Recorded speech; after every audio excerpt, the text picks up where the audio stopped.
함께 기도합니다. 시편 4편 7절 8절 말씀. 주께서 내 마음에 두신 기쁨은 그들의 곡식과 새 포도주가 풍성할 때보다 더하니이다. 내가 평안히 눕고 자기도 하리니 나를 안전히 살게 하시는 이는 오직 여호와이시니이다. 아멘.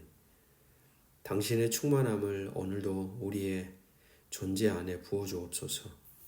당신이 주시는 평강으로 오늘 우리의 존재를 평안케 하소서.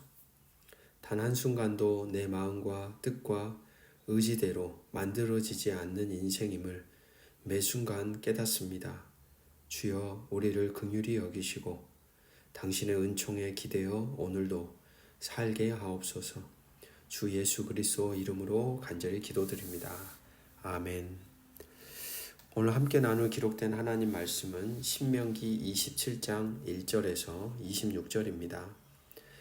어제까지 읽었던 12장부터 26장은 신명기 전체 구조의 핵심이 되는 내용이라고 말씀을 드렸습니다.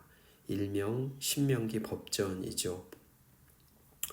바로 그러한 내용이 끝나고 이제 그 내용을 둘러싸고 있는 뼈대 역할을 하고 있는 본문이 바로 시작이 되었던 11장 그리고 오늘 27장의 말씀입니다. 언약에 대한 갱신과 그 다음에 언약의 저주에 대한 내용이 기록이 되고 있습니다.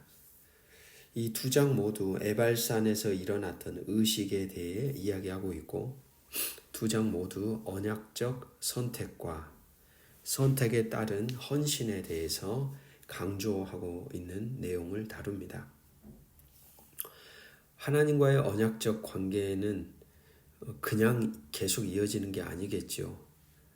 분명 하나님은 언약적 관계 안에 있는 백성들과 신실하게 계속해서 그걸 맺어가려고 하지만 문제는 바로 사람들에게 있습니다. 그 관계가 계속 이어지려고 한다면 그 관계 안에서 명령하신 하나님의 율법이 계속적으로 보존되어야 하고 그리고 알려져야 합니다. 그 율법을 들음으로써 이스라엘 백성들이 행해야 될 의무를 반복적으로 기억시켜야만 했다는 사실입니다. 그래서 율법의 영구성이 오늘 본문의 핵심입니다. 바로 그렇게 모세가 준 율법을 보존하고 시행하는 일은 이제 모세가 아니라 모세는 가나안 땅에 들어가지 못하지 않습니까? 이제 남겨진 사람들, 오늘 본문에 특별히 등장하는 두 그룹의 사람들이 있죠. 1절의 장로들 그리고 9절의 레위 제사장들이 바로 그 역할을 감당해야만 했습니다. 모세가 말씀해준 율법을 보존하고 상기시키고 시행하도록 돕는 역할을 그들이 해야 했던 것입니다. 2절 3절을 보시면 너희가 요단을 건너 내 하나님 여호와께서 내게 주시는 땅에 들어가는 날에 큰 돌들을 세우고 석회를 바르라. 요단을 건넌 후에 이 율법의 모든 말씀을 그 위에 기록하라. 그리하면 내 하나님 여호와께서 내게 주시는 땅 곧 젖과 꿀이 흐르는 땅에 들어가 내가 들어가기를 내 조상들의 하나님 여호와께서 너에게 말씀하신 대로 하리라. 큰 돌들을 세우고 거기 기록을 남기는 일은 고대 근동에서 중요한 공문서를 보존하는 일반적인 방식이었습니다. 이 돌들에 석회를 바르고 그 위에 기록하는 것은 이집트 방식입니다. 글자를 새겨놓기를 선호하는 메소포타미아의 방식과는 차이가 있었다라는 것을 보여주고 있죠. 8절을 보시면 너는 이 율법의 모든 말씀을 그 돌들 위에 분명하고 정확하게 기록할지니라.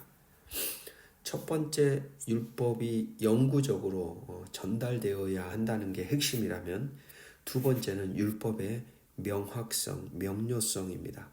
구약 율법의 중요한 특징은 이런 특징이 있어요. 모두가 접근 가능하다. 그리고 모두가 이해할 수 있다. 그렇기에 모두가 뭐 할 수 있을까요? 지킬 수 있게 한다는 거죠. 율법이라는 것이 소수의 어떤 계층을 위해 존재하는 게 아닙니다. 그렇게 율법은 제사장들에게 맡겨집니다. 왜냐하면 그들이 백성들에게 바르게 가르쳐야 한다는 것입니다. 이런 일들을 언제 할 것인가? 2, 3, 4절은 반복적으로 상기시킵니다. 너희가 요단을 건너는 때, 즉 하나님의 약속이 성취되는 때, 신명기가 고대하고 예언한 전부가 마침내 현실이 될 때입니다. 이스라엘 백성들은 성취된 하나님의 약속에서 하나님의 은혜를 경험할 겁니다.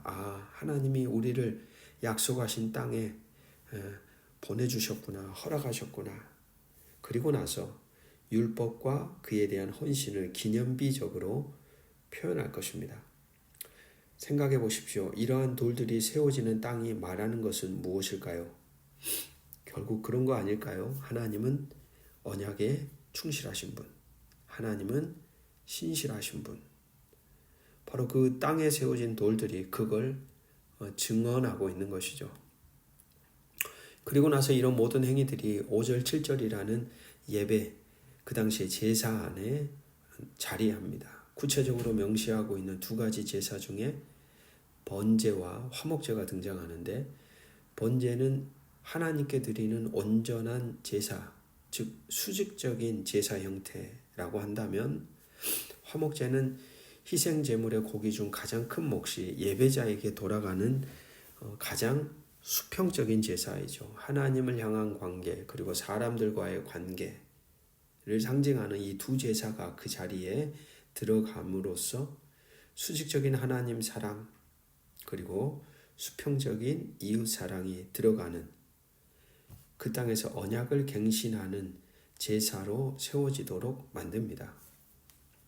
9절에서 10절은 다시 기본적인 언약 관계가 그 관계의 기본 의무에 대해 다시 한번 확인하고 있습니다. 9절에 10절의 내용을 보면 이스라엘이 하나님의 구속 은혜로 얻은 정체성인 하나님의 백성됨에 대해 이야기하고, 그리고 그러한 이스라엘이, 선택함을 받은 이스라엘이 무엇을 해야 하는지, 순종해야 한다라는 메시지를 말합니다. 즉 하나님께 택함 받은 백성들은 하나님의 말씀을 따라 행하며 순종하며 살아가는 사람들이라는 것이죠.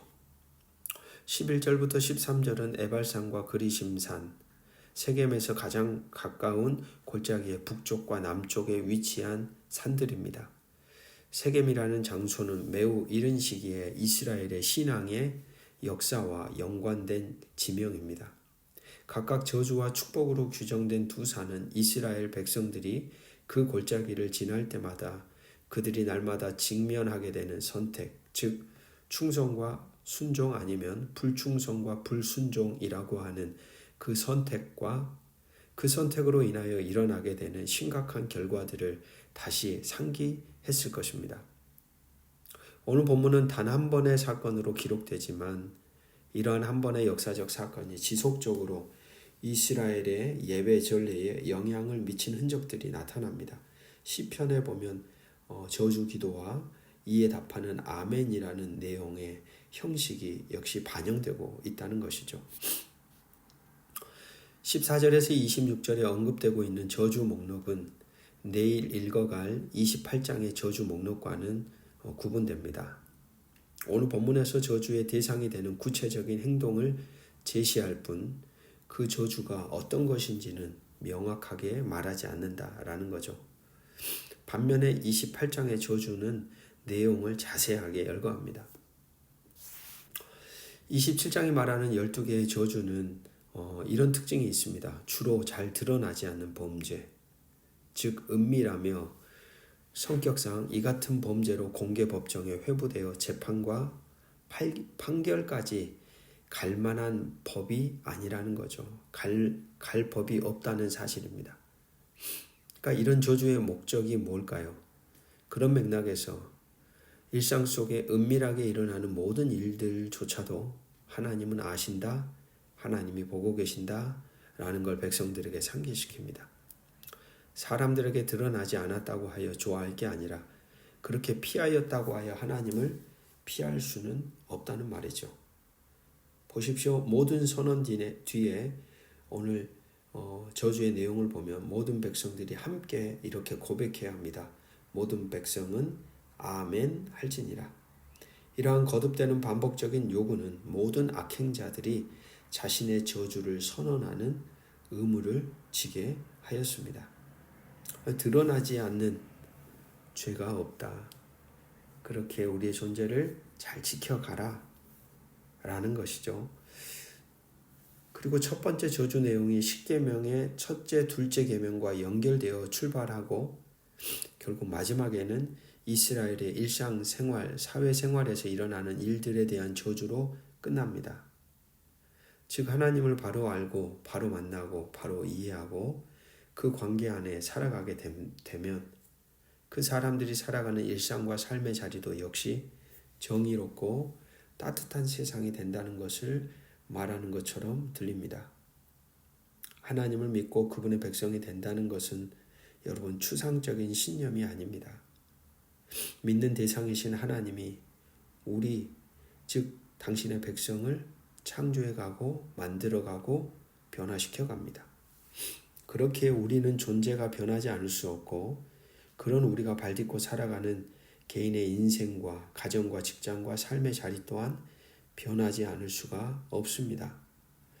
사랑하는 말씀의 동역자 여러분, 오늘도 우리 가운데 주신 하나님의 거룩한 말씀, 그 말씀 속에서 하나님의 선한 뜻을 깨달아 갑시다. 그리고 그 관계 안에서 하나님 말씀을 따라 순종하며 걸어갑시다.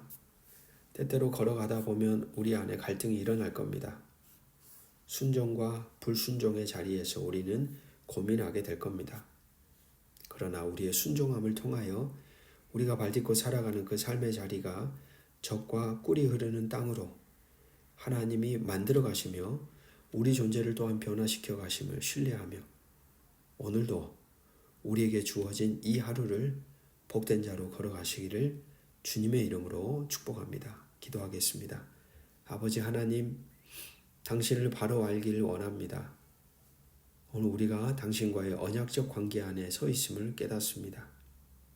그 관계 안에서 마땅히 행해야 할 삶의 흔적을 바르게 붙잡고 오늘 내게 주어진 인생의 구비구비마다 그 갈림길마다 당신의 선한 뜻에 순종하며 걸어갈 수 있는 용기와 결단을 그리고 의지를 우리 가운데 부어주셔서 우리가 살아가는 삶의 자리자리마다 하나님이라는 존재가 드러나고 하나님이 원하시는 세상을 만들어가는 복된 발자국이 되게 하여 주옵소서.